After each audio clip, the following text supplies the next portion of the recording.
This code has one issue. Let's run it. This is working good as 5 is odd. Let's check it for 6. Let's run the program again. Again correct, 6 is even. So, what's the problem? If I have a lot of numbers to check whether they're even or odd, I need to run the code again and again. So I want to check multiple numbers without running the program again and again. So let's think, guys, how we can solve this. I'll create a loop that runs forever. While true means, keep doing this until I say stop. I ask for a number, enter a number, and rest of the logic will be same.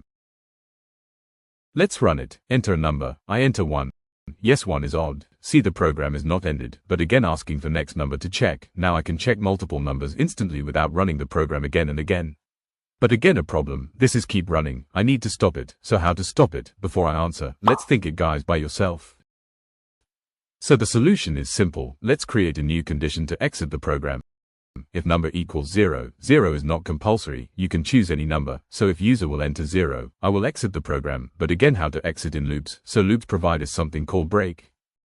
Break means jump out of the loop immediately, and program ends. So the overall logic is that, if user types 0, we will end the program by break, but if user didn't type 0, we will check if it's even or odd and tell them. And then the loop repeats and asks again. So this was a good way to handle this repetition problem. Hope you got it. But is there any more advanced way exists? Drop your thoughts in comments, and follow me.